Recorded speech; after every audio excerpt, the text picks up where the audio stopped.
modelo de eficiencia. Recording is on. Bien, bien. Cuando se habla de modelo de eficiencia, en términos de descentralización, lo que plantean es que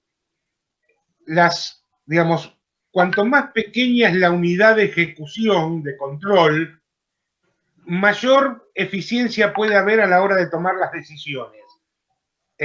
¿Con qué se relaciona esto? Vamos a poner un ejemplo. Pensemos que, digamos, hay que tomar una decisión para todo un país como Argentina, un país además muy grande, ¿no? Muy grande, muy extenso, y hay que tomar una decisión que tenga que ver, no sé, con, a ver, voy a poner un ejemplo tonto, que todas las maestras tengan que tener, tener el pelo largo y hacerse 2 colitas en la cabeza.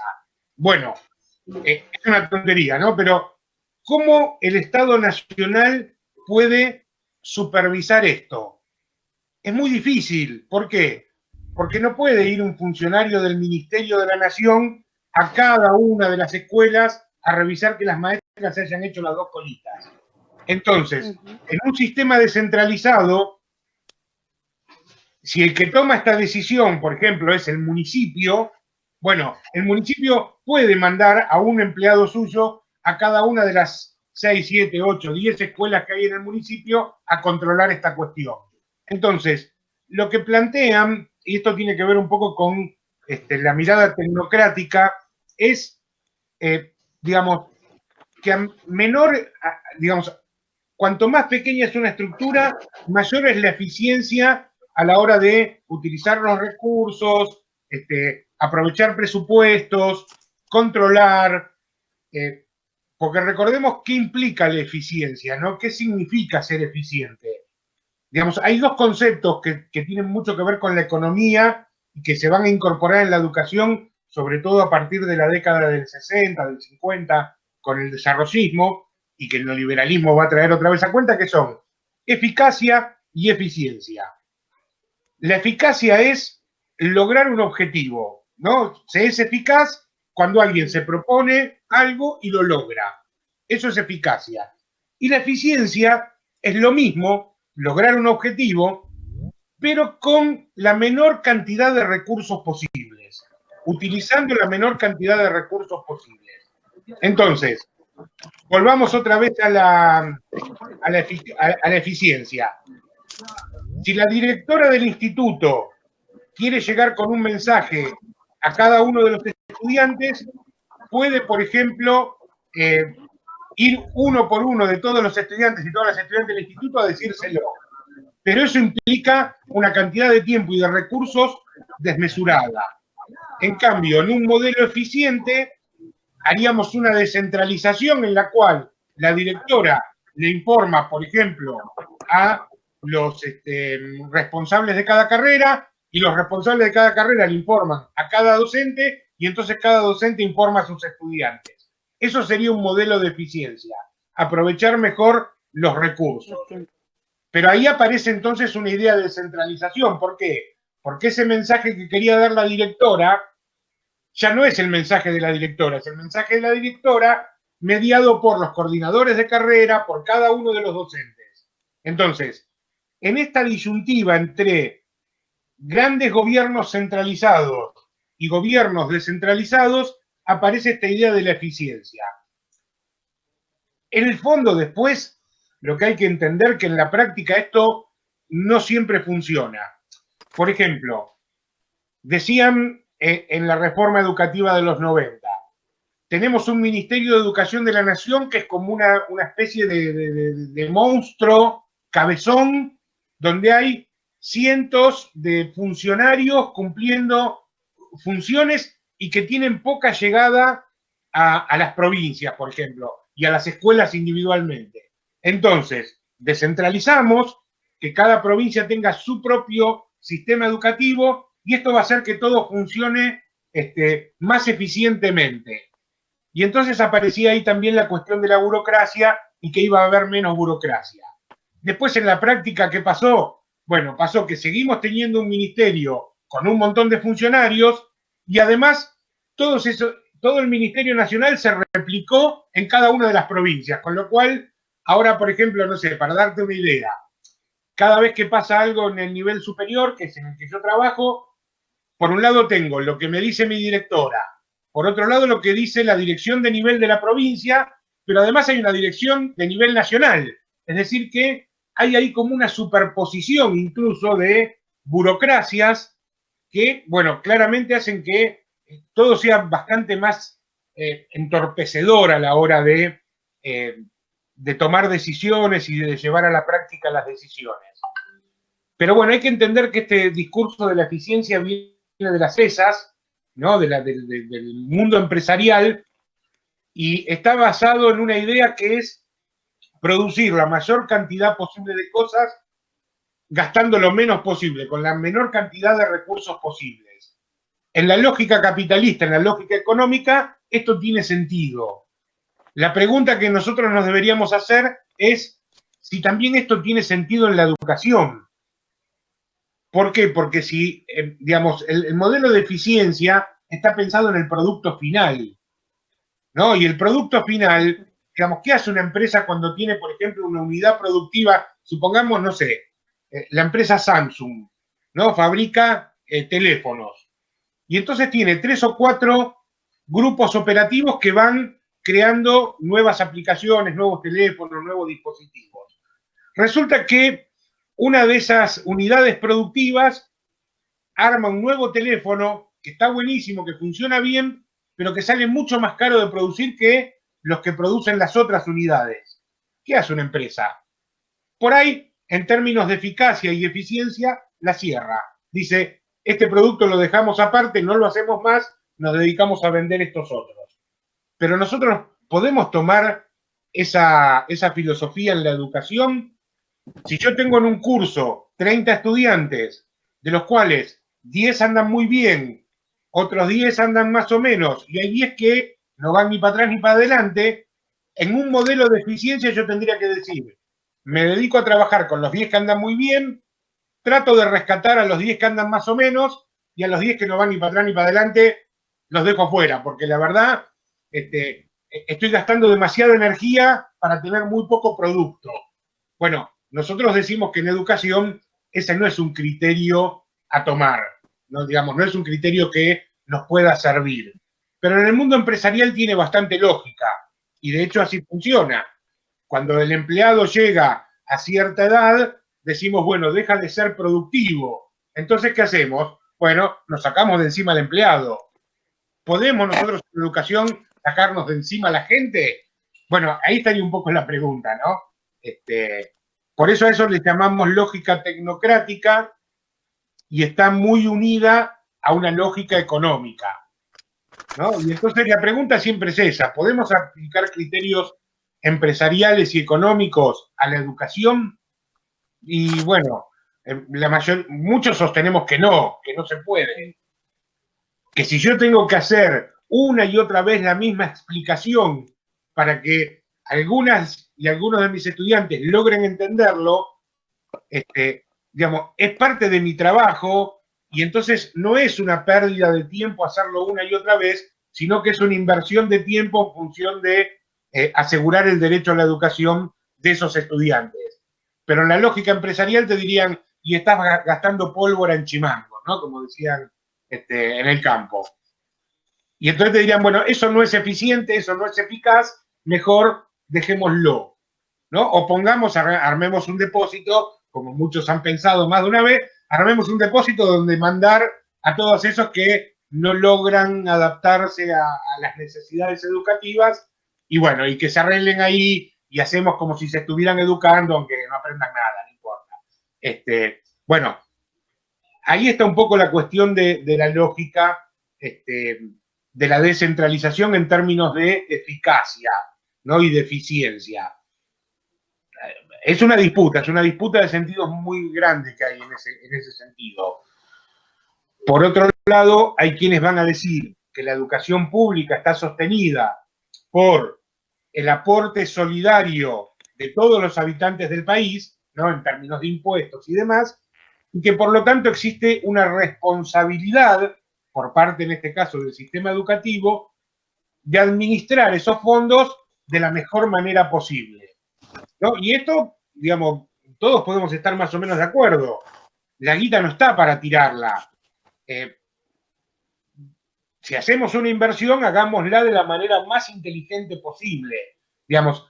Y esto es parte de un discurso que, digamos, uno podría aceptar. Lo que no podemos aceptar es la lógica económica pura que dice que, bueno, si esa inversión no rinde frutos, dejemos de hacerla.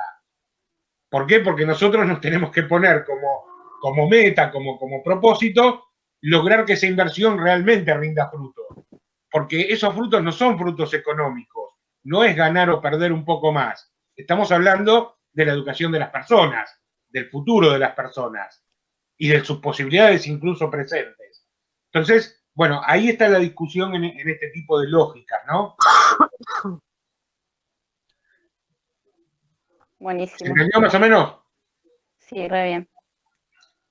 Hola, buen día. Perdón, ¿Cómo va? ya estoy conectada. Sí, de repente se sumaron así. Estaba preparando el mate. Bueno, ahí veo, bueno, a Gaby que estaba saludando, Ignacio, Evelyn, a Nora, a Javier, y después tengo dos que no sé quiénes son, que me aparecen ahí. A Dana también. Hola, buen día. Hola, buen día, soy Gema. Ah, ¿cómo andás, Gema? Gema. Sí, Gema. Sí, sí. Bueno, y tengo a alguien ahí que tampoco sé quién es. Bueno, el fellowcita, pero... Está cayendo una pequeña nevadilla. Ah, sí, acá todavía no. En Pueblo todavía, ahora casi que está saliendo el sol, te diría. Ay, qué suerte. Pero sí, está con ganas de nevar, ¿eh? Está con ganas de nevar. Pero en mi casa está lloviznando, igual es Pueblo. Ah, mirá, depende de la zona entonces. Acá no. Seguro. Acá todavía no. Pero cayeron unas gotitas igual, está ahí medio. Bueno, a mí me parece, hablando un poco de esta última clase que publicamos, me parece que es un tema súper interesante, sobre el cual no tengo demasiadas respuestas, pero este tema de la descentralización es súper interesante. Yo recién daba mi opinión, incluso con respecto a esta lógica tecnocrática de la eficiencia y demás, pero yo en algún momento en la clase mencioné esta idea un poco contradictoria que nos pasa muchas veces a quienes habitamos el sistema educativo, que tiene que ver, por un lado, con que, digamos, estamos en contra de la descentralización, porque tenemos un proceso histórico de descentralización en Argentina que ha tenido resultados nefastos, pero por otro lado, también solemos tener digamos, un reclamo y una mirada, que es una discusión que viene desde los inicios del propio sistema educativo, que tiene que ver con una redistribución del poder, una redistribución de los recursos, y sobre todo esta palabra que fue muy usada en los 90 para hablar de la descentralización, pero que nunca tuvo un efecto real, que es el de la autonomía, ¿no? Y la autonomía entendida, porque también la autonomía se puede entender de muchas formas, pero yo creo que en el sistema educativo la autonomía debería ser entendida o puede ser entendida como cierta capacidad de acción, cierta capacidad de tomar decisiones de las comunidades educativas. La autonomía acá no sería individual, sino sería comunitaria.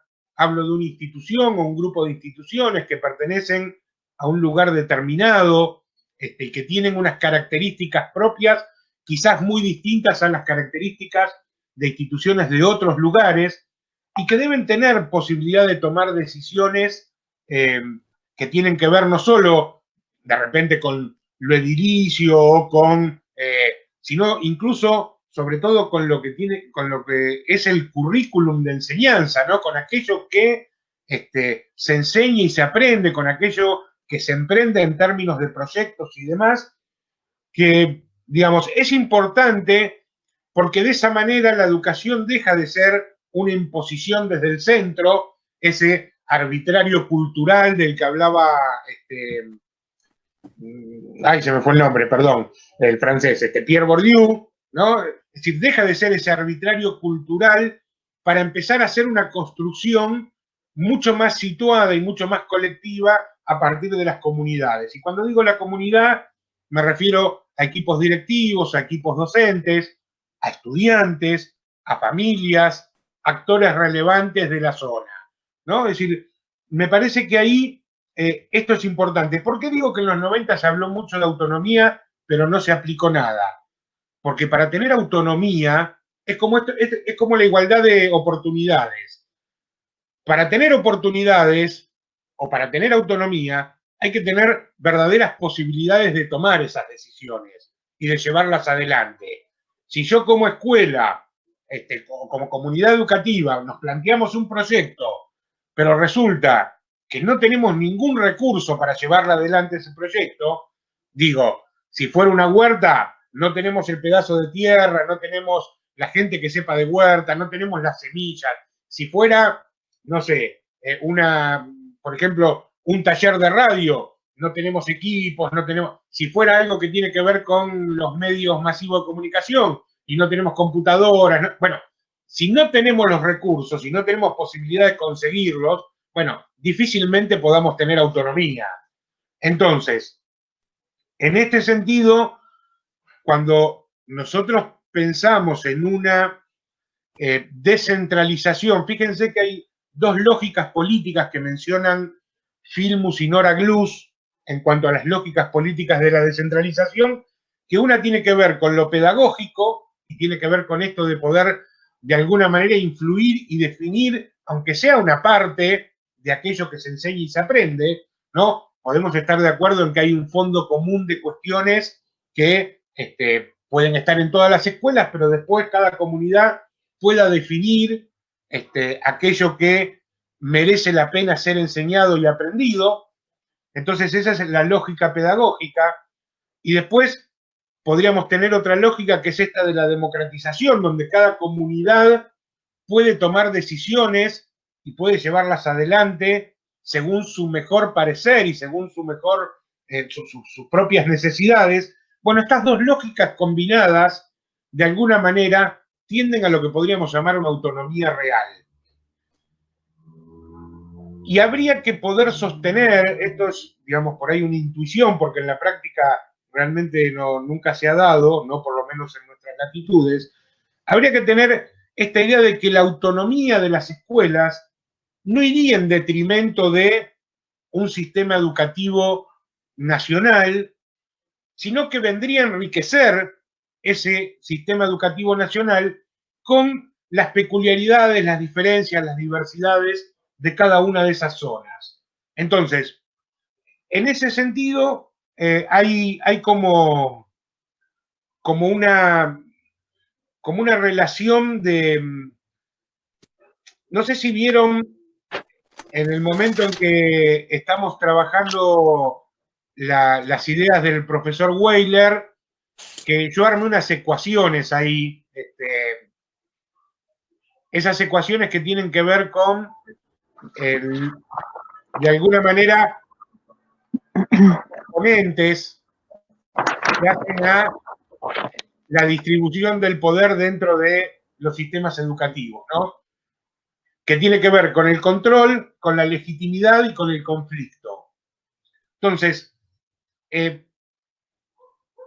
general, se dice que cuanto más se distribuye el poder, por eso yo ahí metía un ejemplo para pensarlo en el aula, pero digo, cuanto más se distribuye el poder, mayor legitimidad tiene quien tiene el poder mayor.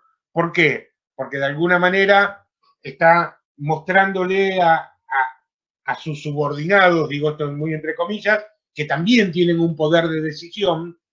Esto evita que haya conflictos, o por lo menos más conflictos, pero lo que pasa con la autoridad central es que pierde control, ¿no? Y los gobiernos están como en ese equilibrio constante. Este es uno de los problemas del Estado-Nación desde su surgimiento, entre tener mucho control, tener el control, pero ese control generalmente cuesta legitimidad y cuesta conflictos, o reducir el conflicto y teniendo más legitimidad pero perdiendo el control, ¿no? Y perder el control para el poder es como algo muy traumático. Imagínense que si nosotros le damos autonomía a las instituciones educativas, claro que el Estado pierde control sobre lo que hace cada una de esas comunidades. ¿Y por qué? Bueno, porque cada comunidad toma sus propias decisiones. Pero esto, en función de la legitimidad y en función de la baja de los conflictos, es muy importante. Pero además hay otra cosa que es lo que a mí me gustaría por ahí llamar la atención. Cuando nosotros a una comunidad le damos las herramientas y las posibilidades de tomar decisiones, aparece ahí todo un ejercicio de lo que podríamos llamar democracia, y acá no me refiero a la democracia formal en la cual vivimos, sino digo a esto de discutir, de, digamos, de diagnosticar los problemas que tenemos, de discutirlos, de buscar soluciones y de tratar de probar a ver cómo nos va con esas soluciones. Digo, esto nos da un ejercicio de democracia que, sin duda, para lo que llamamos construcción de ciudadanía, ¿no? Y en esto hablamos de la formación integral de las personas, es realmente muy importante. ¿Por qué? Porque si a mí lo único que hacen es darme órdenes y yo voy y las cumplo, ¿qué ejercicio de ciudadanía estoy haciendo? Hago el ejercicio de la obediencia. Pero cuando yo tengo la libertad y los elementos para pensar y tomar mis propias decisiones, estoy asumiendo un compromiso que también me tiene que llevar a tener en cuenta cuáles son las consecuencias de ese poder que yo estoy ejerciendo, ¿no? Entonces, a mí me parece que siempre está dando vueltas la cuestión del poder, de cómo se reparte, de cómo se ejerce, de cómo se tramita, ¿no? Y entonces ahí, bueno, tenemos mucho para pensar y reflexionar. Insisto, yo sobre esto no tengo respuestas unívocas, respuestas que pueda pensar que, digamos, que son respuestas finales. Tengo algunas intuiciones, ¿no? Entiendo que a mayor autonomía, mayor ejercicio democrático y a mayor ejercicio democrático, mejor construcción de la ciudadanía, y entonces me parece que por ese camino podemos pensar mejores sociedades. Pero es una intuición que tiene que ver no solo con un sueño que tuve anoche, sino también con un poco de lo que he visto en las prácticas educativas, ¿no? Y cuando uno encuentra proyectos, digamos, y de los cuales hay muchísimos, proyectos en las escuelas o en las aulas que son muchas veces pensados, gestionados, autogestionados, incluso teniendo que hacer grandes esfuerzos para conseguir los recursos. Digo, ahí hay compromiso, ahí hay trabajo, ahí hay entusiasmo, y pienso esto también del lado de los estudiantes, ¿no? Cuando se postula siempre la apatía de los estudiantes, yo digo lo mismo. Bueno, esa apatía cuando le traen algo que le es absolutamente extraño y ajeno. Ahora, cuando les permiten participar y cuando les permiten ser, digamos, artífices de eso que están transitando, y bueno, alguno podrá continuar en la apatía porque por ahí es parte de su forma de ser, pero la gran mayoría va a terminar queriendo participar, porque lo que buscamos todo el tiempo es que alguien nos escuche, que alguien nos dé bola, que alguien quiera construir con nosotros. Digo, me parece que ahí hay, por eso digo que es un poco la intuición y un poco lo que he visto en la práctica. Hay varias cuestiones que se pueden seguir pensando, ¿no? Pero bueno, para tener en cuenta esto, digamos, como problema, ¿no? Como uno de esos problemas que llevamos todo el tiempo al aula, ¿no?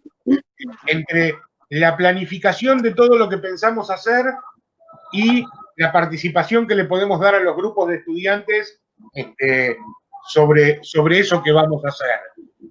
Entre mi propio proyecto personal de enseñanza y los proyectos de enseñanza de mis colegas docentes, ¿no? Y entonces ahí, digo, si yo me encierro en mi aula haciendo lo que yo quiero y como a mí me gusta, y no dejo entrar nada que no sea lo mío en esa aula, bueno, evidentemente estoy perdiendo oportunidades para compartir con mis colegas que también tienen sus propios proyectos y de repente entre mi proyecto y el proyecto del colega aparecen cosas más interesantes. Por eso un poco la idea de la segunda parte del trabajo fue que ustedes se intercambiaran sus proyectos y apareciera la mirada de otra persona, ¿no? Con esta idea de enriquecer la propia mirada a partir de otras miradas, ¿no? Yo siempre digo que no pasa por ser más inteligente o menos inteligente, más estudioso o menos estudioso. La mirada del otro siempre enriquece porque mira desde otros lugares, porque mira desde lugares que a mí no se me ocurren mirar, ¿no? Entonces, eso ya de por sí es una ganancia.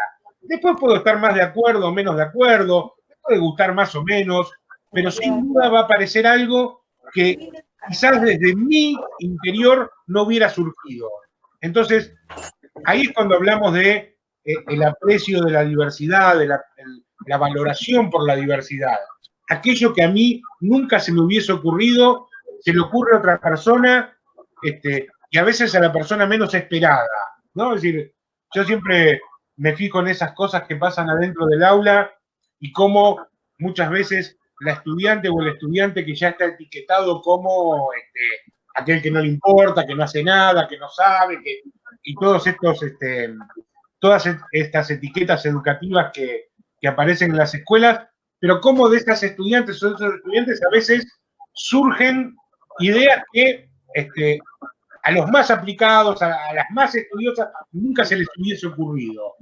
Digo, y ahí me parece que está la riqueza y está el potencial, entonces, de esa diversidad, porque si todos fuéramos iguales y si todos pensáramos lo mismo, esto sería bastante aburrido, digamos, no tendría demasiado sentido. A ver, Dana dice que vio una película hace poco, Escritores de la Libertad. Bien.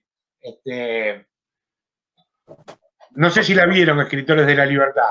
Es una película muy emocionante de una docente, de una profesora de secundaria que trabaja en una escuela donde, bueno, una escuela secundaria donde van los pandilleros, lo peor de la sociedad norteamericana, ¿no? Supuestamente. Aquellos que están marginados. Y la mina hace todo un esfuerzo y todo un laburo como docente para engancharlos, ¿no? Porque no les interesa nada, no les importa nada, pero a partir de la lectura en este caso creo que era el diario de Ana Frank y después de algún otro texto que reflejan vidas que tienen que ver también con la marginación y demás, logra engancharlos en un proyecto común que tiene que ver con, bueno, en este caso, traer a la mujer que había estado protegiendo o escondiendo a Ana Frank durante la época del nazismo.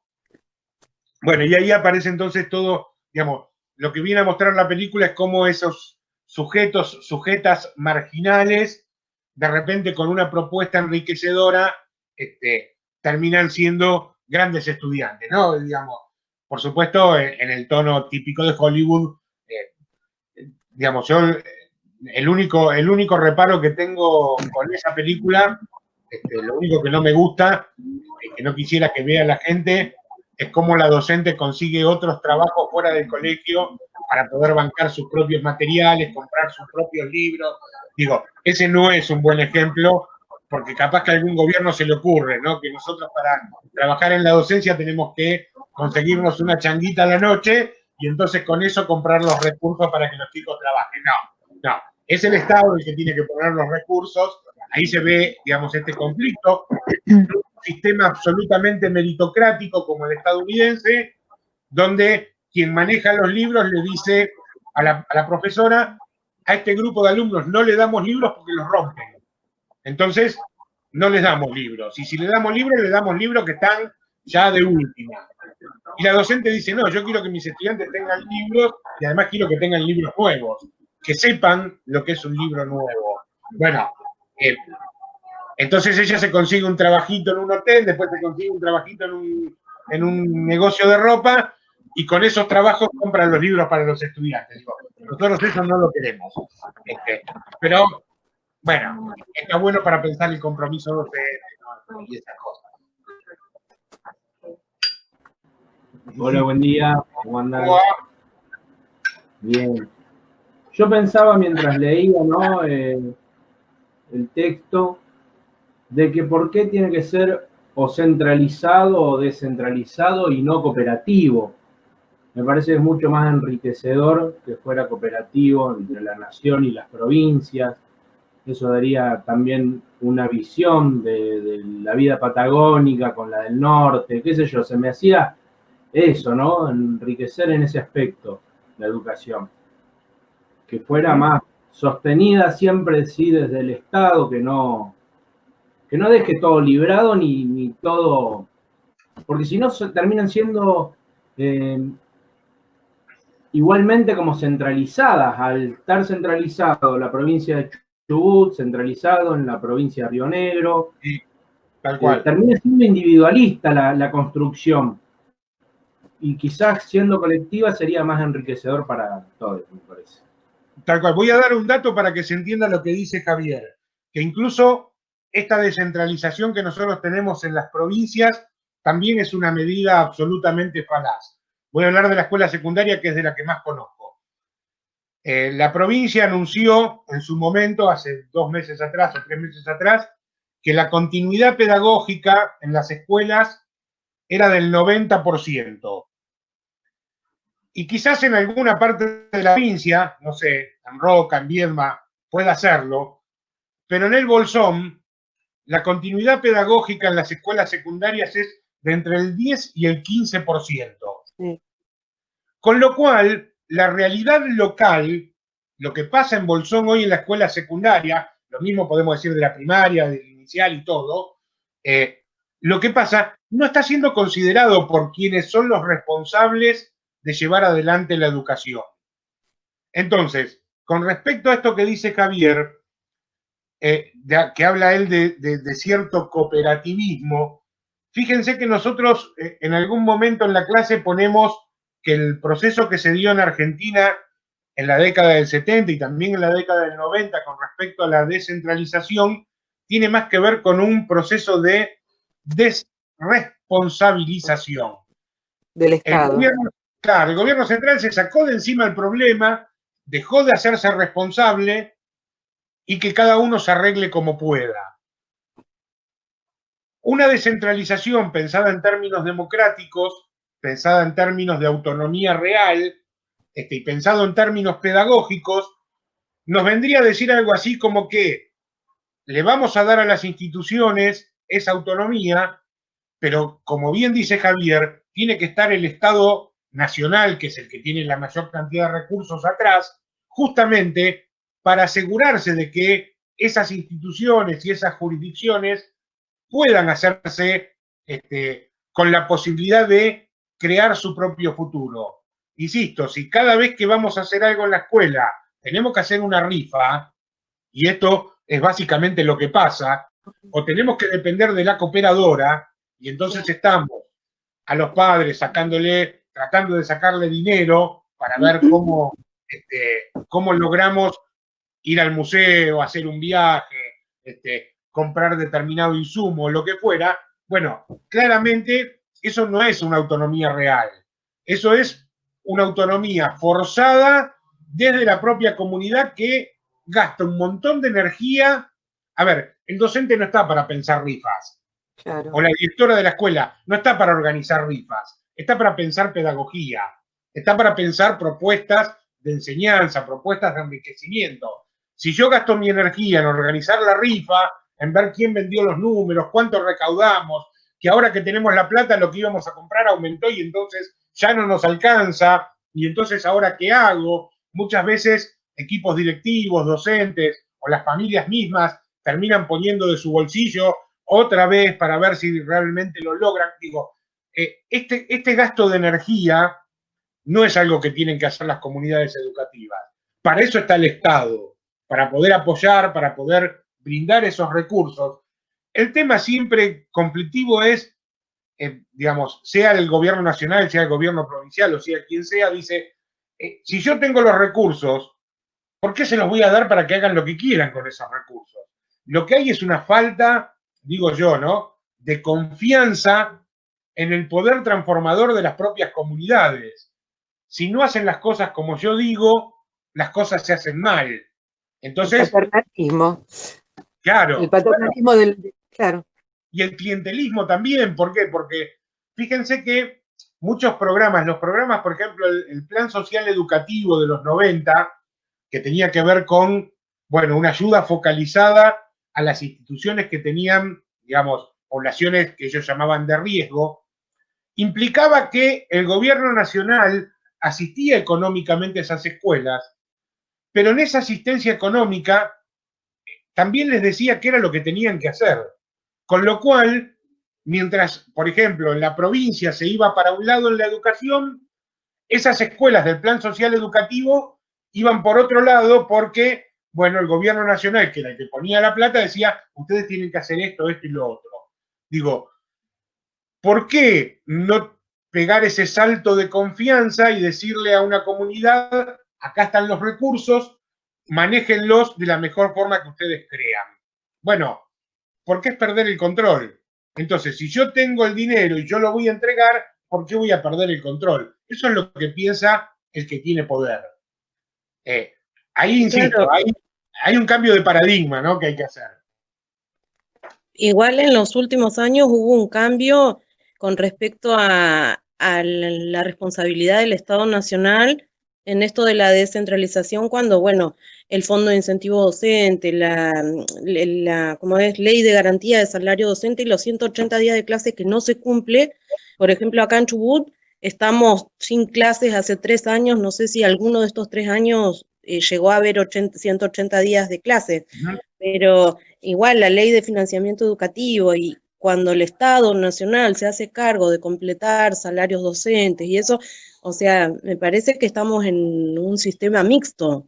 No sé si se le otorga realmente autonomía a las comunidades locales.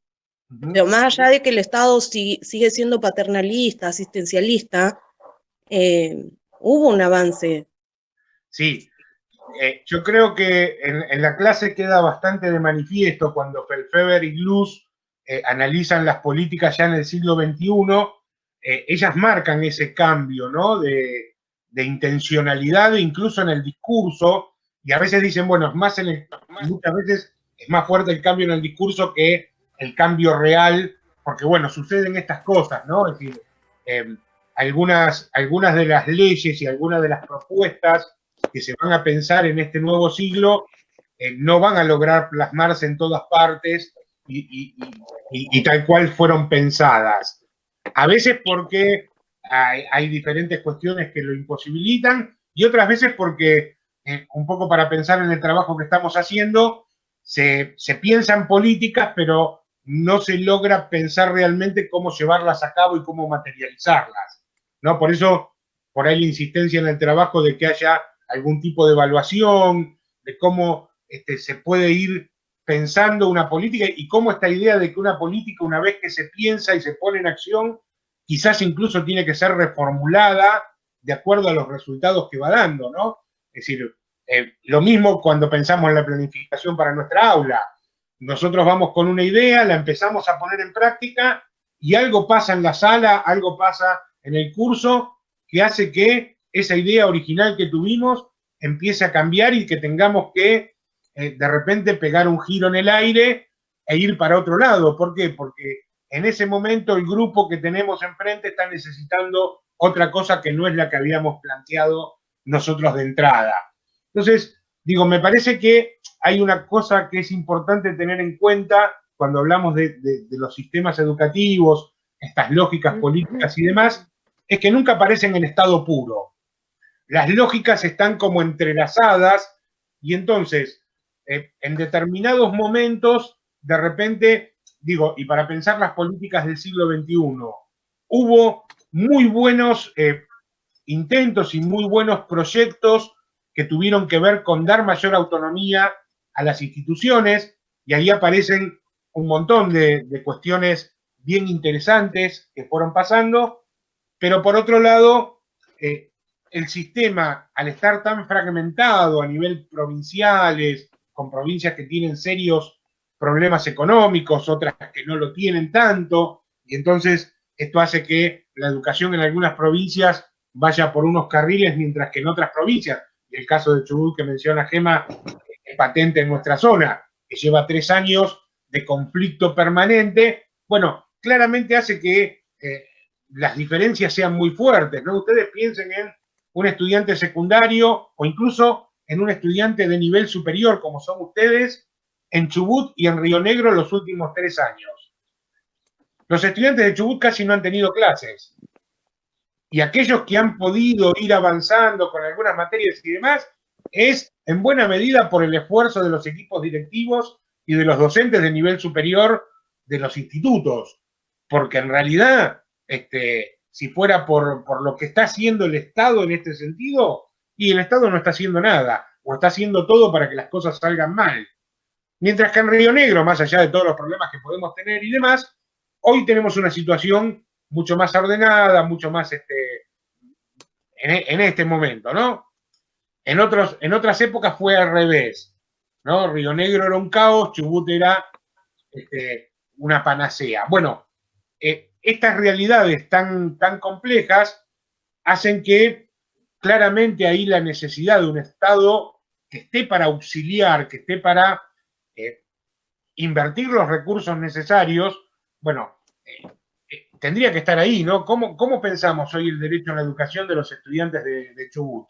Y hay un derecho absolutamente mutilado, ¿no? Casi sin clases, con docentes mal pagos, docentes que viven además situaciones de estrés y de angustia muy grande, ¿no? Porque ya no estamos hablando de si con lo que gano me voy a poder ir de vacaciones 15 días o 10 días o 5 días, sino que para muchos docentes esto implica poder pagar o no su alquiler, poder comprar o no su comida. Digo, por supuesto que no hablo de todos los docentes, pero aquellos que han ingresado a la docencia en los últimos años están bastante más desprovistos que aquellos que vienen trabajando hace muchos años y por ahí ya tienen una situación un poco más sólida. Bueno, ahí tenemos mucho para ver qué es lo que está pasando con el derecho a la educación. Y el derecho a la educación, cuyos primeros responsables o corresponsables somos nosotros en las aulas, en las escuelas y demás, pero que necesitamos sí o sí ahí de un Estado que esté presente, ¿no? En este caso, pagando sueldos, poniendo los recursos materiales, didácticos necesarios, las aulas, ¿no? Es decir, aulas que se caen a pedazos, calefacción que no hay. Bueno, ahora no importa porque no tenemos escuelas, pero en cuanto se pueda volver a la presencialidad, volvemos a los mismos problemas. Las goteras de los techos, las estufas que no andan, los baños que no funcionan. Bueno, cosas de todos los días en las escuelas de la zona, ¿no? Así que, bueno, ahí hay mucho para pensar.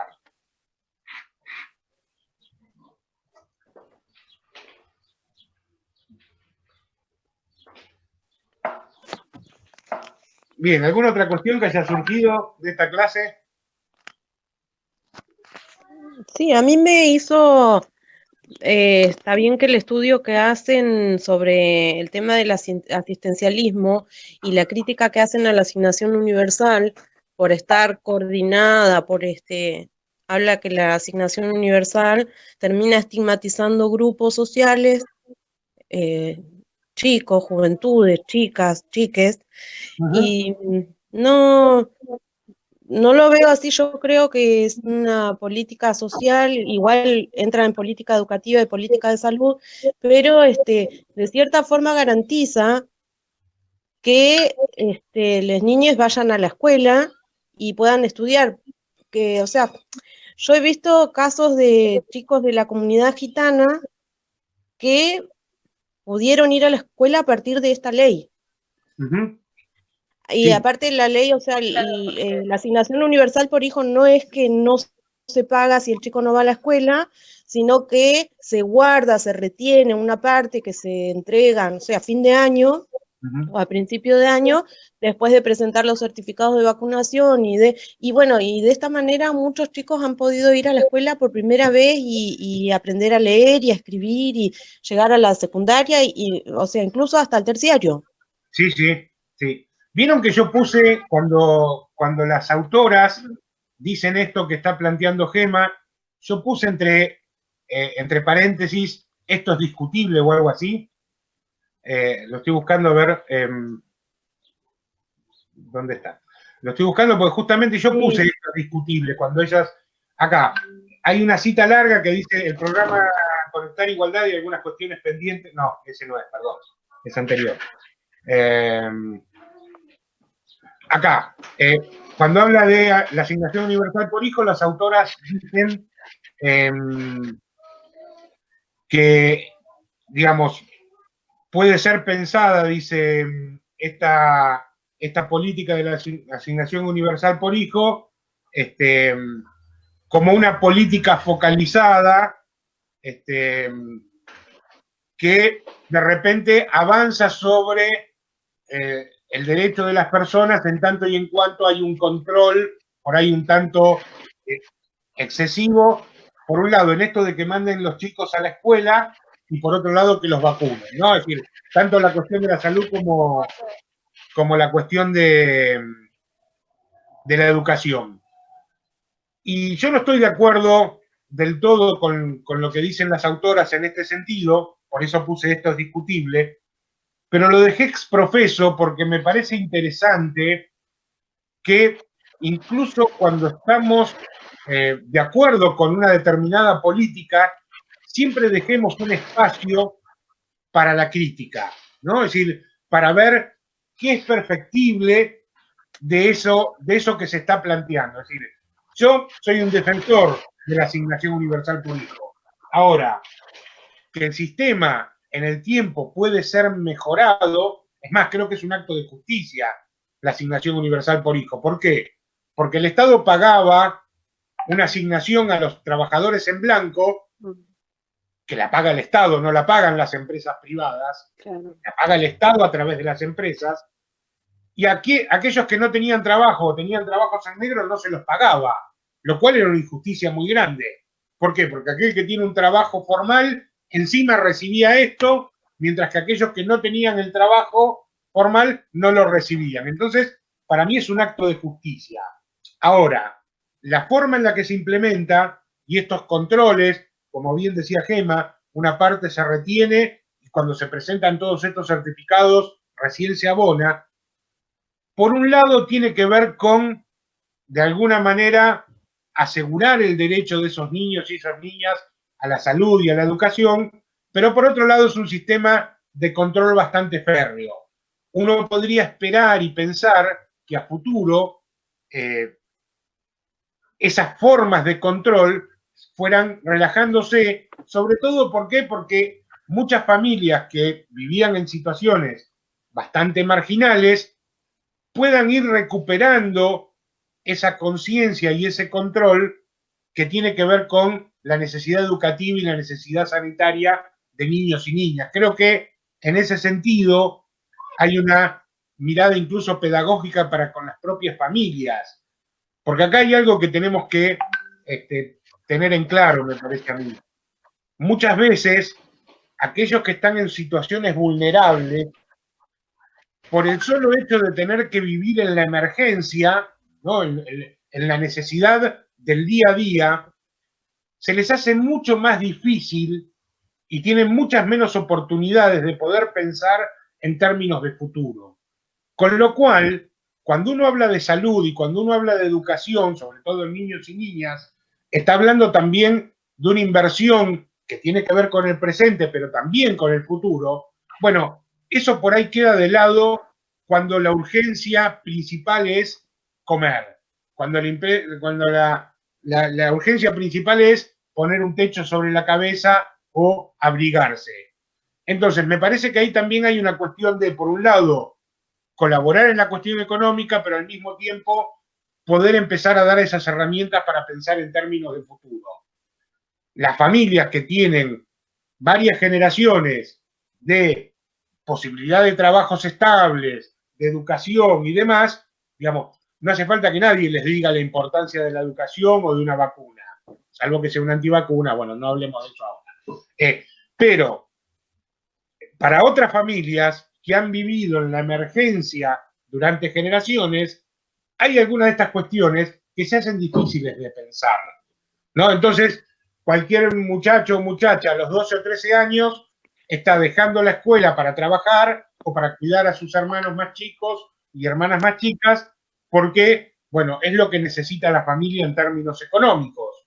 Bueno, esa moratoria de la economía para poder pensar en la educación o pensar en la salud es algo que para esas familias es mucho más complejo de hacer. Por eso el Estado tiene que, de alguna manera, estar ahí como acompañando y apoyando, también controlando. Bueno, me parece que está buenísima esta contradicción. Queremos más autonomía, no queremos tanto control férreo del Estado, pero al mismo tiempo, por momentos, podemos aceptar la necesidad de que exista. Bien, me parece que esa contradicción está buena, ¿no? Para pensar que no hay absolutos, ¿no? Y que además las políticas, una vez implementadas, tienen que ir cambiando, mejorando, creciendo, asentándose a partir de lo que pasa en la realidad. Digo, me parece que ahí hay una buena clave para pensar la política, ¿no? Es decir, como no es algo de una vez y para siempre, sino que es algo que tiene que ir, digamos, transformándose a medida que la sociedad se transforma también.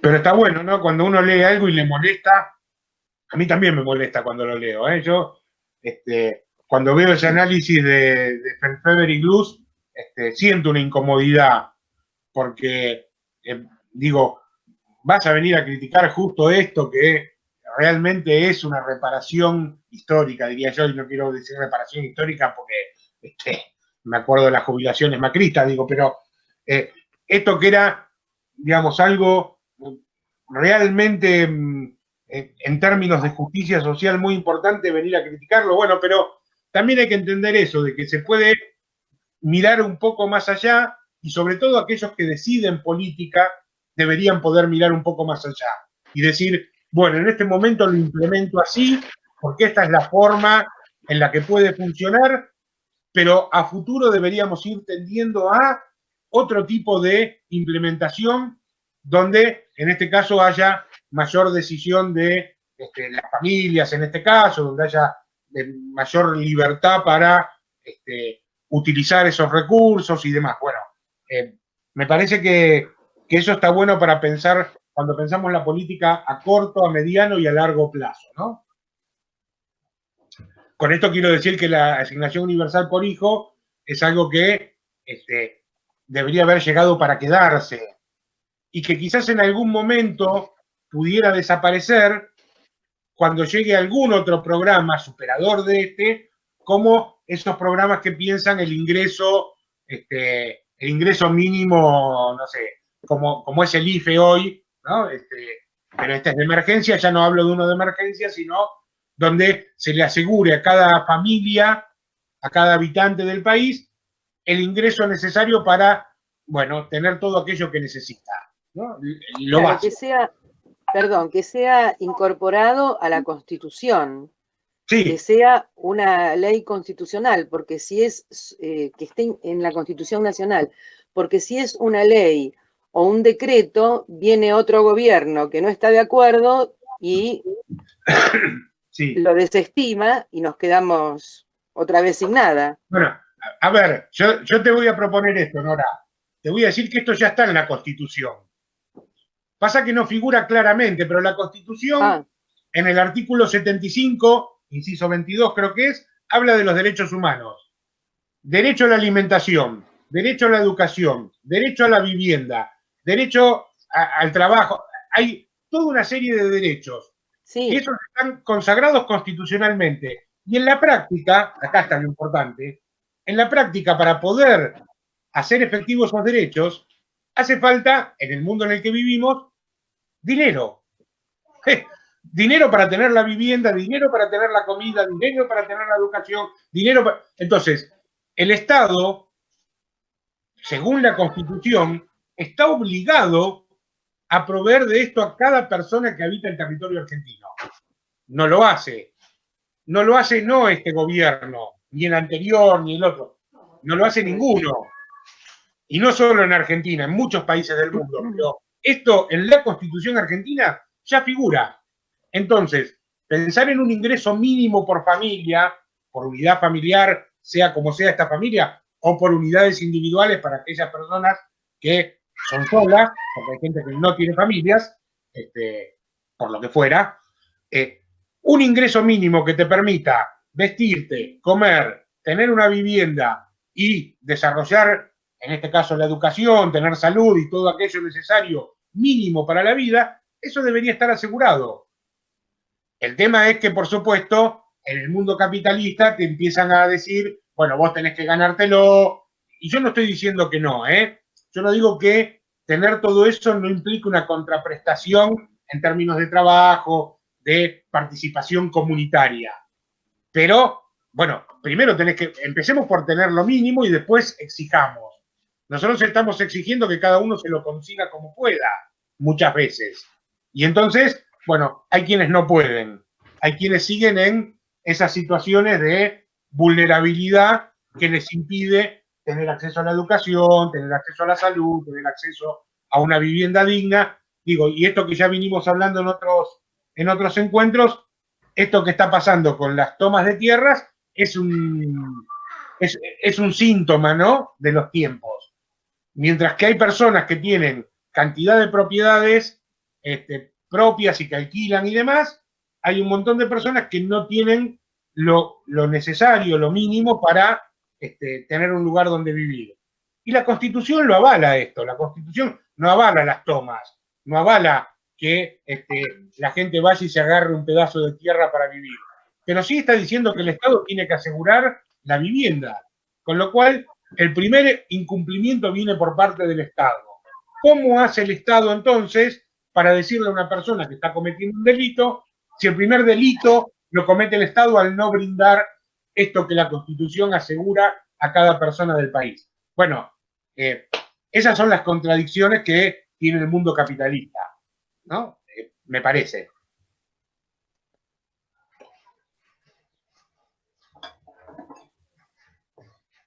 Bueno, habría que hacer un estudio permanente o una difusión permanente de cuáles son nuestros derechos y obligaciones, porque no podemos reclamar aquello que no conocemos.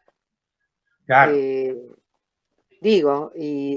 establecer la especificación de qué es, por ejemplo, como que yo no sabía qué artículo era, porque creo que leí la Constitución y algunos artículos nada más cuando estaba en la escuela secundaria hace como 50 años atrás. No hay un abordaje permanente o un volver a leerla para saber qué es lo que está haciendo falta y cómo se puede resolver. Porque si no es letra muerta. Bueno, es que justamente esa es la gran cuestión que hoy padecemos con los derechos humanos, ¿no? Es decir, que por un lado están los derechos consagrados, están escritos, están avalados en este caso constitucionalmente, como es en el caso argentino, pero muchas veces funcionan como letra muerta, ¿no? Entonces, en un mundo competitivo y económicamente capitalista, termina siendo que quienes pueden disfrutar de esos derechos son aquellos que se los pueden procurar por sus propios medios. Mientras que para otras personas aparece esta imposibilidad o la promesa futura, ¿no? Hay como una promesa futura de que esto en algún momento se iría a solucionar, pero la promesa futura lleva 300 años, ¿no? Es decir, en 300 años no se solucionó. O si a mí me decís, bueno, mira, bancate 4 o 5 años, bueno, 4 o 5 años me los banco. Ahora, parece que son 4 o 5 siglos o más, no sabemos. Entonces, bueno, esa es como una moratoria un poco fuerte. Pero bueno, ahí me parece que hay una clave de interpretación también para pensar el Estado. Hay dos autores argentinos, uno es Abramovich, el otro no me voy a acordar ahora del apellido, no importa, pero ellos incluso plantearon, son gente que trabaja mucho, son abogados y son gente que trabaja mucho en cuestión de derechos humanos, y ellos plantean la posibilidad de judicializar lo que se llaman los derechos sociales, ¿no? Los derechos económicos, sociales y culturales. ¿Qué quiere decir esto?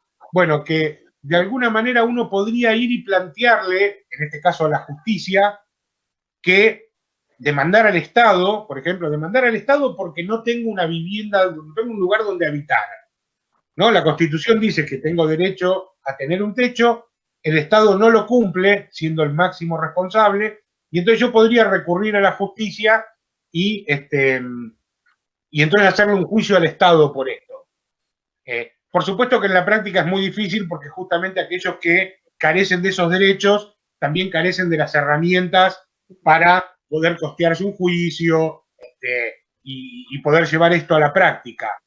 Pero de alguna manera lo que ellos quieren plantear con esto no es que cada uno vaya y haga un juicio individual para obtener sus derechos, sino diciendo, bueno, qué difícil relación hay entre la justicia, que es la que debería dictaminar al respecto, y la política, aquellos. Pero sin embargo, insisto, si nosotros como sociedad pudiéramos tomar conciencia de estos derechos que decimos universales, intransferibles, inalienables, interdependientes, que estos derechos tienen que estar asegurados para todas las personas, no podríamos decir que el Estado no cumpla con ello. Y si el Estado, en este caso muchas veces a través de los gobiernos, no cumplen con esto, deberían, digamos, cambiar las personas hasta que alguien pueda cumplirlo. Y si no, habrá que cambiar el Estado, podría decir alguien más. Pero la pregunta, digamos, sigue ahí en el tapete. ¿Cómo conciliar aquello que está estipulado como derecho y el cumplimiento no de los mismos por parte de ese garante fundamental que es el Estado? Bueno, es complicado, ¿no? Es complicado. Pero por eso cuando aparece un juez, una jueza que dice que la toma de tierras no es un delito, aparece en el sentido común como una aberración, ¿cómo no va a ser un delito? Pero sin embargo, está avalado constitucionalmente que todas las personas tienen que tener un terreno, un lugar donde vivir, ¿no? Se toma un terreno porque tomar una casa es tomar una propiedad efectiva. Tomar un terreno vacío, sea privado o sea del Estado, digamos, tiene otra connotación diferente, ¿no? Pero bueno, ahí realmente se hace difícil esa relación entre, en este caso, la justicia, el Estado, o el gobierno, en este caso.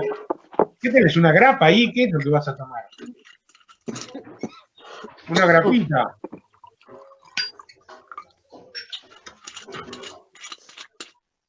Sí, es un tema espinoso siempre ese. Pero la pregunta es, ¿cómo logramos ir construyendo una sociedad donde esos derechos estén asegurados?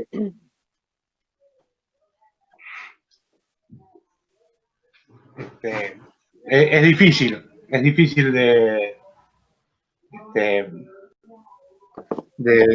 conciliar, sobre todo porque hay como una contradicción entre lo que son los derechos humanos y el sistema capitalista. Lo mismo que entre democracia y sistema capitalista, digamos. El hecho de plantear que todas las personas son iguales, ¿no? Como plantean los liberales, o plantearon los liberales allá por 1789, bueno, es una contradicción con un sistema capitalista que justamente lo que busca es la diferenciación a través del éxito, ¿no? O esto que llamamos meritocracia. Digo, porque pensando en esta discusión que se ha estado dando últimamente con el tema de la meritocracia, a partir de lo que había dicho el presidente, acá no se trata de negar el valor del esfuerzo, del trabajo, digamos. Todos sabemos que esos son valores que son importantes y que sin esfuerzo, sin trabajo, sin empeño, sin dedicación, sin ganas, es difícil conseguir cosas. Digamos, y nadie dice que no haya que esforzarse. Acá la diferencia fundamental con el concepto de meritocracia es que el concepto de meritocracia no es que dice solamente que hay que esforzarse y demás, sino que la meritocracia dice que aquel que no tiene éxito es porque no se esforzó. Y entonces mandan, porque gracia es poder, mandan los que tienen éxito. lo que hicieron los méritos, digamos, pero no tenemos una máquina de medir méritos.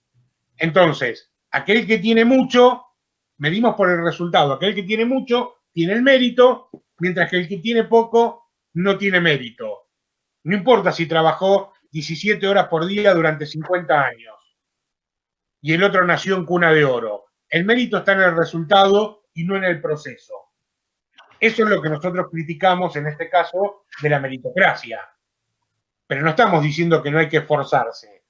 Cuando yo digo que el Estado debería asegurar todas esas cuestiones mínimas para una vida digna a todas las personas, no estoy diciendo que esto tiene que ser un regalo del Estado, de la sociedad a estas personas, y estas personas se quedan mirando el techo mientras todos le dan esto. No, no. Estoy diciendo que eso se construye de manera social y como son recursos que la sociedad necesita, las tenemos que construir entre todos. Implica que las personas también tengan que hacer su esfuerzo. Bueno, Pero perdón, profe. No, estaba pensando en que en esto del mérito está reasociado igual al sistema de voucher, de eficiencia y a la noción o a la categoría de libertad de enseñanza. Sí, sí, 100%. A mí como que me hace ruido esto de la libertad de enseñanza. Bueno, eso se daba en la laica o libre de Frondizi. Exacto. Que es cuando surgen las escuelas privadas y las universidades privadas. Claro, sí, igual con este derecho a la libertad de enseñanza, también es como que va en detrimento al derecho a la educación. El derecho de libertad de enseñanza, está bárbaro el derecho de libertad de enseñanza, pero cuando es privado y cuando hay tanta diferencia entre una escuela de gestión pública o una escuela de gestión estatal pública o una escuela pública de gestión privada, hay mucha diferencia entre esos dos tipos de escuelas, que son públicas las dos, pero con una es de gestión privada y la otra no. Claro, porque ahí lo que tenemos que definir, fíjense como si no empieza a aparecer como otra contradicción.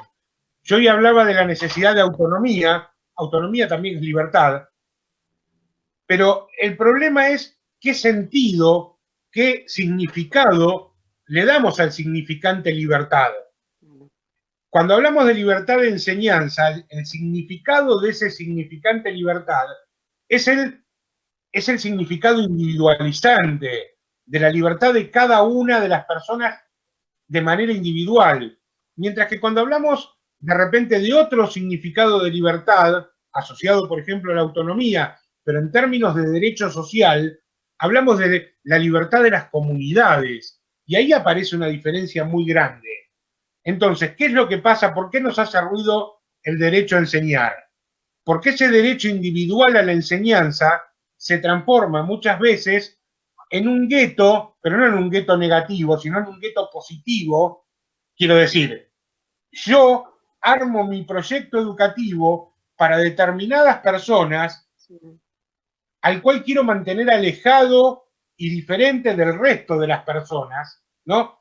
Por eso digo un gueto en términos positivos, ¿no? Y entonces nosotros tenemos la libertad de hacer lo que queremos. Y tenemos esa libertad además porque tenemos los recursos para hacerlo. Entonces, en mi escuela hay equitación, hay polo, hay natación en piletas olímpicas, y esto es para nosotros, en nuestra libertad de enseñanza. Mientras que para el resto, que usen su libertad como puedan, pero como no tienen los recursos, su libertad implica estar en otro tipo de gueto, en el gueto negativo, donde se acumulan las deficiencias, se acumulan los problemas, se acumulan la falta y la necesidad por todos lados. Entonces, por eso nosotros muchas veces criticamos el derecho a la enseñanza o a enseñar y decimos, como dicen las autoras, que la libertad de enseñanza no es un derecho equiparable al derecho a aprender.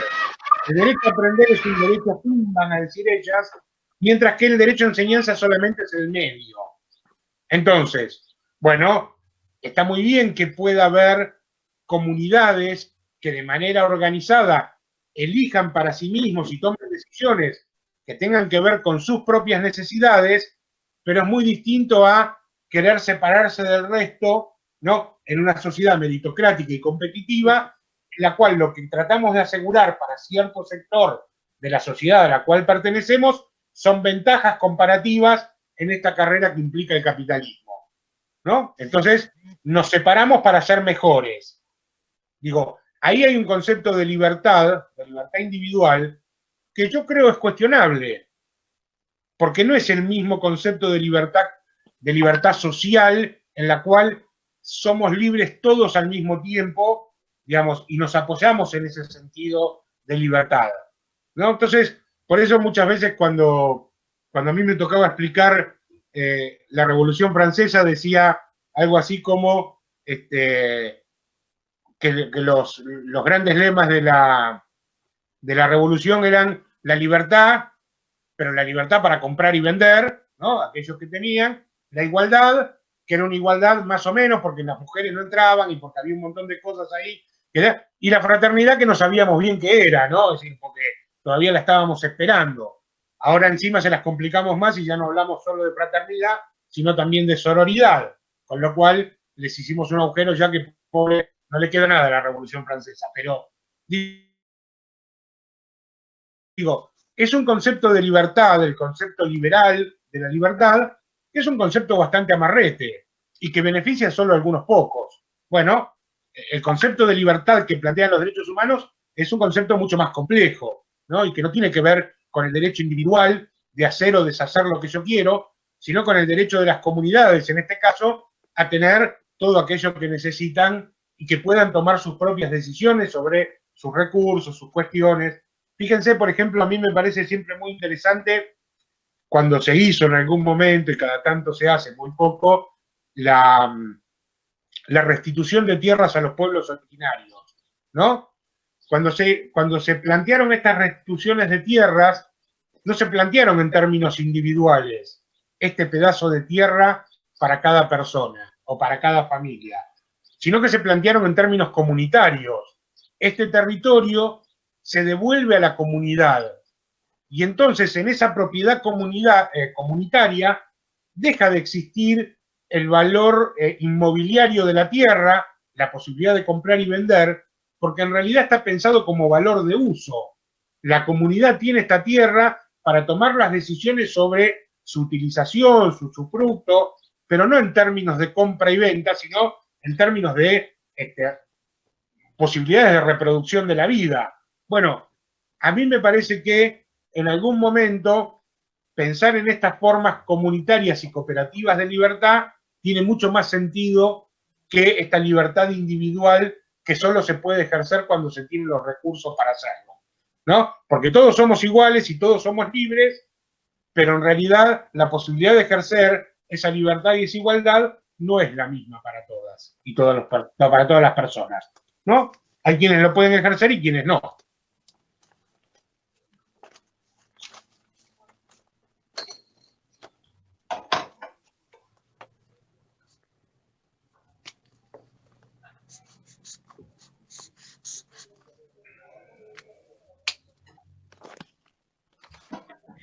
Bueno, y profe, entonces igual, otra cosa que quería decir del mismo tema, la escuela pública de gestión privada, que termina siendo después una institución elitista y beneficiando a los más favorecidos, a los que tienen más capital de todo tipo, termina, va en detrimento con, con la equidad. Sí, sin duda. O sea, es una paradoja de la letra, de lo que está escrito, esto de la equidad y no, la escuela de gestión privada es todo lo contrario. O sea, vulnera ese sentido. Sí, sin duda. Por eso cuando en alguna clase anterior yo les pasé algunos videos, que los puse bastante mal, entre paréntesis, y después tuve que andar reponiéndolos, pero les pasé videos sobre otros sistemas educativos.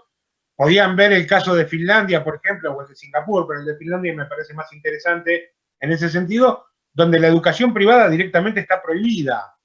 Y no estamos hablando de un país socialista, no estamos hablando de un país comunista, estamos hablando de una sociedad capitalista que vive claramente inserta en el mercado mundial y demás, ¿no? Pero la idea en Finlandia de que la educación no pueda estar privatizada y que tenga que ser toda sostenida por el Estado, tiene que ver con esto, ¿no? Con una idea del derecho que si, la educación tiene que ser el mismo tipo de educación para todos. Y eso no quiere decir uniformidad, no quiere decir homogeneización, porque de hecho la educación en Finlandia está pensada, por lo menos, y trata de que cada estudiante pueda desarrollar sus intereses, sus gustos, sus pasiones dentro de la escuela, que es la misma para todos y todas. Sin embargo, no es homogeneizadora en ese sentido. Entonces, de alguna manera es un sistema que demuestra que se puede ser exitoso con una escuela pública y solamente pública, con una escuela que brinda esa igualdad de oportunidades y posibilidades, pero que al mismo tiempo también logra preservar parte de la individualidad de las personas en términos de intereses, gustos, inquietudes y demás, ¿no? Claramente en los sistemas donde se tiende a la privatización, se tiende al mercado educativo, y el mercado educativo, como cualquier otro tipo de mercado, tiende a la desigualdad y a la diferenciación. Eso es evidente. Eso es evidente. Digo, y no es porque uno lo ponga esto desde una posición ideológica, sino porque es lo que muestra la realidad en muchos países, ¿no? Y para ir acá nomás cerquita, el caso chileno es bien patente, ¿no? De una sociedad donde las diferencias y las desigualdades educativas son temibles, cuando se supone que nos habían dicho que ese sistema hiperprivatizado que tienen los chilenos nos iba a llevar a la excelencia educativa y a la igualdad de oportunidades. Bueno, eso no pasó de ninguna manera.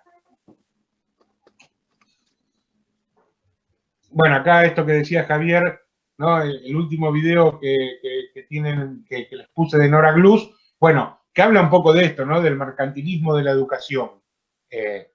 Y el neoliberalismo claramente nos llevaba a ese lugar y todavía nos lleva, quiero decir, porque a veces pareciera que esto ha pasado y no ha pasado. Ustedes lo van a comprobar en carne propia cuando se reciban y se den cuenta de que necesitan seguir no solo necesitan seguir formándose, porque esto lo sabemos todos y es lógico que hay que seguir formándose porque la educación inicial, básica, después necesita ser, digamos, profundizada, actualizada, digamos, de eso no hay duda. Pero lo que van a comprobar crudamente es que hacen falta cada vez más certificados, ¿no? Esta inflación que decía también Pierre Bourdieu de los certificados educativos para poder conseguir puestos de trabajo, ¿no? ¿Por qué? Bueno, porque hay un mercado laboral docente en el cual, al cual se llega por puntos, a los puntos se llega a través de conseguir estos certificados, estos papelitos que dicen que sabemos, ¿no? Aunque por ahí no sepamos nada, pero el papelito dice que vos sabés, y entonces hay como una competencia constante, un mercado que además se ha globalizado, porque ustedes van a ver que entre las ofertas de posgrado y demás, ustedes pueden estudiar en una universidad pública, local o lo que fuera, pero también pueden acceder a certificados de universidades extranjeras, ¿no? Y que tienen una valoración, además, en ese mercado mucho más alta. No es lo mismo tener, no sé, un curso hecho en la Universidad de Río Negro que un curso hecho en la Universidad de Stanford o de Cambridge o de Oxford. Bueno, aparece todo esto como parte de un mercado educativo que claramente lo que busca es otra vez la diferenciación, el éxito a través de una meritocracia y algunas de estas cuestiones que, bueno, nosotros criticamos fuertemente, pensando en que la educación tiene que ver más que nada con la realización personal y no con algún tipo de competencia para el éxito. Pero bueno, ahí hay una crisis de sentidos de la educación, ¿no?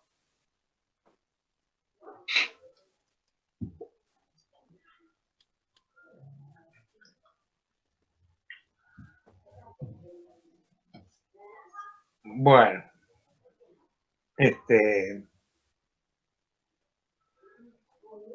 ¿Alguna otra cuestión que quieran comentar? ¿Alguna pregunta?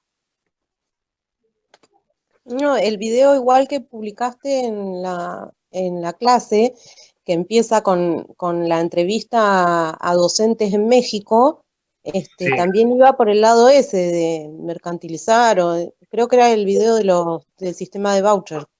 Sí, tal cual. Y cómo hay una intención. Yo puse ese ejemplo de México porque me pareció muy patente. Podría haber buscado otros.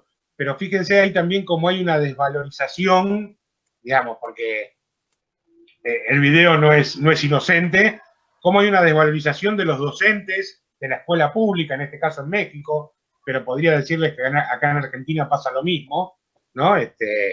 Y que muchas escuelas privadas, por ejemplo, en las grandes ciudades, acá en Argentina, una de las primeras armas de venta que tienen para su clientela es decir, nuestros docentes no son como los de las escuelas públicas, ¿no? Son mejores, saben, ¿no? Como esos brutos, burros, ¿no? Mostrar que las maestras tienen faltas de ortografía o que no saben las capitales de las ciudades.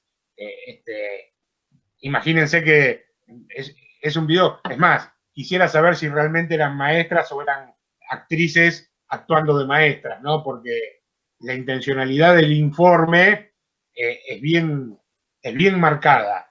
Pero, bueno, aparecen estas ideas, ¿no? Es decir, hay toda una campaña publicitaria, ha habido desde los 70 en adelante, en contra de la educación pública, por ineficiente, por mala, porque tiene baja calidad y demás, y en detrimento de eso, o a diferencia de eso, querer decir que la educación privada es de excelencia, tiene niveles fenomenales y demás. Lo cual además es una absoluta falacia, ¿no? Es decir, hay, por ejemplo, para pensar solamente en el caso argentino, hay trabajos de investigación que se han hecho entre niveles de conocimiento de escuelas públicas y privadas que atienden a sectores socioeconómicos similares, ¿no? Es decir, para entender un poco que lo que planteaban los sociólogos críticos de que hay, digamos, cierto condicionamiento de la clase social a la que uno pertenece con el tipo de educación que recibe, claramente muestra que las mejores escuelas y las mejores universidades argentinas son públicas y no privadas, ¿no? Tanto la UBA, por decir una, como colegios como el Nacional Buenos Aires o el Pellegrini, tienen un nivel educativo mejor que muchas universidades privadas y muchos colegios privados de clase alta. Sin embargo, en términos de propaganda, aparece mucho esto de que la escuela pública es ineficiente, que no sirve. Bueno, es eso, ¿no? Es publicidad también, es una campaña. Para que cada familia pueda decir, no, entonces yo voy a hacer un esfuerzo, pero a mi hijo lo voy a poner en la escuela privada para que no pierda terreno con respecto a otros estudiantes en esta carrera por el éxito. Bueno, eso es uno de los sentidos que nosotros pretendemos desarmar desde la educación pública. Acá, por ejemplo, pensando en en los videos de las maestras mexicanas, se me ocurrió pensar en las publicidades de los enjuagues bucales y los dentífricos, en donde aparecen odontólogas y odontólogos recomendando un determinado producto, y de esta manera también se mercantiliza cómo es y a qué escuela o a qué universidad se debe aspirar. Sí, claro. Bueno, eso, estaba pensando en eso, me quedé colgada en ese pensamiento, porque todo es publicidad, nada es inocente. Y todo, bueno, desde que Macri dijo que se había caído en la escuela pública o en la universidad pública, y permanentemente los mejores puntajes en los concursos internacionales son de estudiantes de la UBA. Sí, sin duda. Yo tuve oportunidad de ser testigo de la Universidad de Palermo y me tocó en un brevísimo tiempo reemplazar a la compañera de un compañero de radio, y entonces para saber con qué gente iba a dar una clase, les hice preguntas muy básicas. Y en ese momento los dueños de la Universidad de Palermo habían traído unos bellísimos cuadros de una muestra impresionista del año 95, creo que era, 1995, que había hecho el Louvre. Y estaban en las paredes de los pasillos. Entonces le hice preguntas de muchas cosas, no tenían idea, y pasaban y ni se daban cuenta la maravilla que tenían colgada en las paredes. Y me contestaban o respondían en un multiple choice, que era porque tenía muy poco tiempo, las mamerteses. No había un conocimiento profundo de nada. O sea, podían responder aquellas cosas triviales, pero ninguna otra que en líneas generales, ¿no? Y es la Universidad de Palermo, ¿viste? Era una cosa. Sí. Y eran una manga de hijos de papá y mamá que les pagaban una ponchada de guita de cuota para que sean especialistas en mercadotecnia y en marketing político. Igual. Claro. Era eso. Hoy por hoy, Facundo Manes, que suena en todos lados, es un hombre formado y agradecido de la escuela pública, ¿no? Y tiene un gran coeficiente y es un gran intelectual, digamos, en lo suyo. Yo quería también decir de que acá en Epuyén, por ejemplo, han migrado muchos estudiantes hacia las escuelas de Bolsón, a las privadas, por esta cuestión de que no hay clase. Durante estos 3 años se han perdido muchas clases y se ve esa migración y la falta de cupo en las escuelas privadas de Bolsón. Sí. Sí. Sí, por eso digo, hay inequidades en el sistema, eso por un lado, pero por otro lado hay también una fuerte construcción de sentidos en contra de la escuela pública, insisto, y muchas veces, o por momentos, con una base real, ¿no? Porque nadie puede criticar a una familia en Chubut que no confía en la escuela pública, porque la realidad es que no hay clases, o hay demasiados problemas. Pero, bueno, ahí, digamos, no es eso porque la escuela privada sea mejor, simplemente es porque el Estado no está haciendo lo que debería hacer. Pero hay una construcción de sentido en torno a lo privado, pero esto, digo, no solo tiene que ver con la educación. Recuerden ustedes en los 90 con las privatizaciones, ¿no?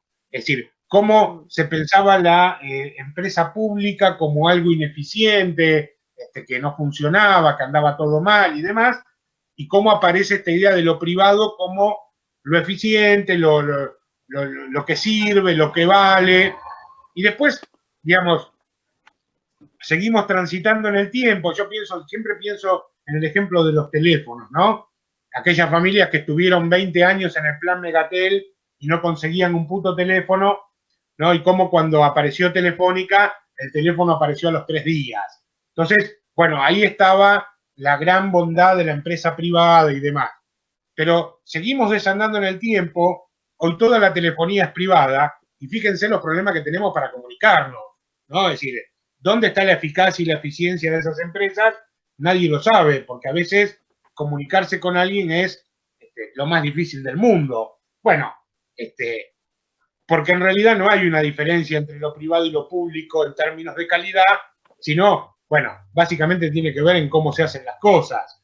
Y las empresas públicas en algunos momentos fueron grandes empresas, después muchas veces por falta de un trabajo serio, por falta de inversión o por falta de otras cuestiones, pudieron haber caído en cierta ineficacia y demás, pero la realidad es que la empresa privada no soluciona esas cuestiones, porque de hecho lo único que le interesa a la empresa privada es ganar dinero. En el caso particular de la educación, pensando en lo que decía Nora, el estudiante deja de ser estudiante para pasar a ser un cliente. ¿no? Y el cliente que paga. Entonces, en la relación docente-estudiante aparece esta idea de ya no solo el docente ya no es solamente el lugar del saber, sino que aparte es el empleado del estudiante.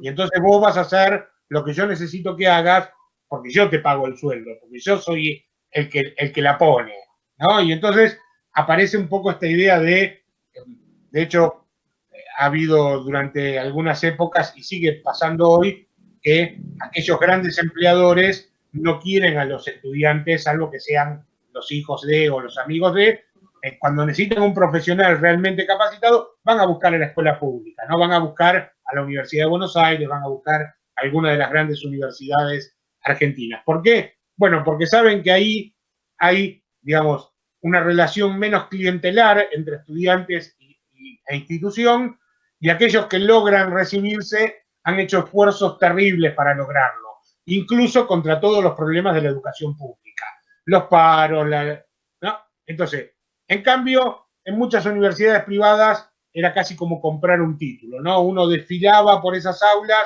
cual estrella de rock, ¿no? Para finalmente obtener un título sin haber hecho demasiado esfuerzo en términos de estudio, de conocimiento. Bueno, muchas universidades quedaron y quedan todavía hoy bastante sospechadas de qué es lo que enseñan y qué es lo que no enseñan. Pero bueno, es una discusión para seguir dando, ¿no? Yo creo que buena parte de nuestra tarea tiene que ver con esto de construir un sentido sobre la educación pública que de alguna manera contrarreste esta idea que han instalado de que la educación pública no sirve o es mala, ¿no? Porque además no es real, digo, no es peor la educación pública que la privada de ninguna manera. Pero bueno, esto no lo digo yo, lo dicen las investigaciones al respecto, ¿no? Yo ponía hoy el ejemplo del Nacional Buenos Aires o del Pellegrini, pero podría poner el ejemplo también de las escuelas de los barrios populares, de los barrios carenciados. En muchos barrios carenciados está la escuela pública y está la escuela parroquial muchas veces, ¿no? Que son privadas, que tienen cuotas bastante accesibles y mucho sistema de becas y demás, en buena parte la banca el Estado, esas escuelas, y cuando uno ve los resultados educativos de unas y otras, tampoco hay tanta diferencia. No es que en el privado aprenden mucho más que en la escuela pública. Sí, quizás tengan menos paros, quizás tengan menos pérdida de clase, eso es cierto, pero en resultados educativos no hay tantas diferencias. Con lo cual, acá volvemos otra vez a los críticos reproductivistas de la década del 70, muchas veces las posibilidades de éxito educativo están determinadas por las condiciones materiales con que llegan los estudiantes. Y esto es algo que la educación pública tiene posibilidad y debe romper, ¿no? Es decir, que no sea un condicionante, que no sea una profecía autocumplida, que los estudiantes carenciados van a tener educaciones de baja calidad. Pero para eso, bueno, tienen que estar los recursos puestos a disposición y tiene que estar el Estado garantizando que esa educación sea de calidad. Y nosotras y nosotros como docentes, claramente. Bueno, gente, son pasadas las 12. Si hay alguna otra cuestión, y si no, vamos dando las hurras. Hoy es viernes y nos iremos todos a bailar, ¿no? Hoy dos ruedas existe todavía, vamos a ir a dos ruedas.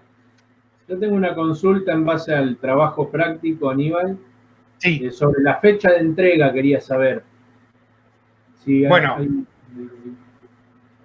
la fecha de entrega digamos, la entrega final es, después voy a poner una fecha precisa para que se puedan orientar, pero es cuando termina el cuatrimestre. Es decir, van a tener tiempo. Ahora, la idea es que vayan poco a poco, a partir de cada clase, ir elaborando o reelaborando a partir de nuevas ideas y de estas cosas que vamos charlando, ir dándole mejor forma y más contenido a ese proyecto. Y la fecha de entrega será una semana después de que terminamos la cursada, digamos. Pero la idea es que lo vayan, digamos, completando poco a poco, con la base, digamos, con la base que ya tienen, no van a tener ningún problema para, por supuesto, hacer una entrega final que esté aprobada, por supuesto. Entonces, bueno, tenemos esta oportunidad de ir trabajándolo semana a semana, y daremos, calculo yo, tengo que ver ahí la fecha en que terminamos la cursada. Nosotros, hoy por hoy, digamos, tenemos como última clase el día 10 de noviembre. Vamos a ver, porque quizás esta semana que viene no, pero la otra, quizás metamos ahí otra semana sin clases, como para que tengan tiempo de ir adelantando y revisando algunas cosas. Entonces, quizás terminemos el 17 de noviembre. Y si terminamos más o menos el 17 de noviembre, la entrega de la segunda parte del trabajo será el 25, por decir algo, ¿no? Recuerden que el 27 termina el cuatrimestre. Pero bueno, digamos, vamos a tener como una semana más o 10 días más después de que termine la cursada para hacer la entrega final.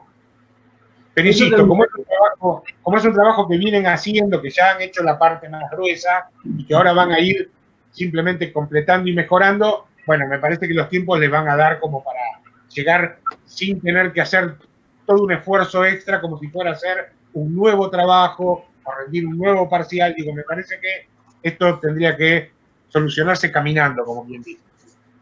Está bien. ¿Eso te lo vamos a entregar primero a vos y después a nuestros compañeros? No. Yo ahora, para la clase que viene, ya se los voy a anunciar, que ya se vayan eligiendo entre parejas y que ya se lo vayan cambiando. ¿Por qué? Porque esto que decía hoy, la mirada de otra persona y las ideas de otra persona les pueden colaborar para esto que van elaborando. Entonces, yo esperaría que se lo empiecen a intercambiar ya mismo, ¿no? La semana que viene. Que esas ideas y esas miradas de la otra persona nos puedan ir ayudando. Y después, junto con la entrega final del trabajo, van a tener que entregar, y esto sí, ahí va a tener que haber un intercambio obligatorio sobre el final, y digamos, supongamos después de la última clase, para que pueda haber ahí una valoración y hacer una pequeña evaluación cualitativa del trabajo del compañero o de la compañera, ¿no? Digo, tampoco es una evaluación, no, es simplemente, bueno, poder dar una mirada y una opinión medianamente fundamentada de qué es lo que les ha gustado, interesado de este proyecto, qué cosas quizás hubiesen modificado. Bueno, cada uno verá cómo hace esta evaluación cualitativa, que no es decir, lo apruebo o no lo apruebo, le pongo un 7 o un 10, un 4 o un 2, sino, bueno, en términos cualitativos, qué les ha parecido el trabajo del compañero o de la compañera. Esto que podríamos llamar coevaluación.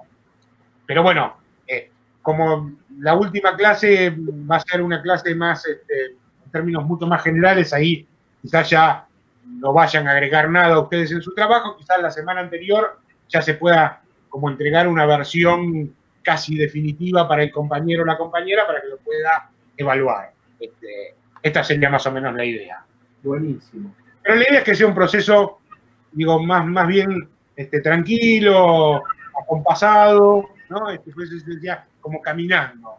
Que no tengan que ponerse a hacer toda una elaboración muy compleja al final del cuatrimestre, en un año que vamos a terminar muy cansados, con muchas cosas, con mucha carga. La idea es que no estalle ningún cerebro, ¿no? Bueno, gracias, Aníbal.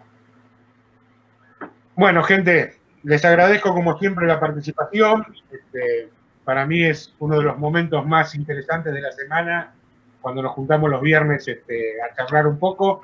Así que, bueno, les deseo lo mejor, buen fin de semana, nos vemos en el boliche, y disfruten lo que se pueda. Bueno, gracias. Bueno, profe y compas, Gracias. un saludo para todos y todas, Cariños. todes. Abrazo grande. Nos Cuídense. vemos. Nos Chao. cuidamos, sí. Chau.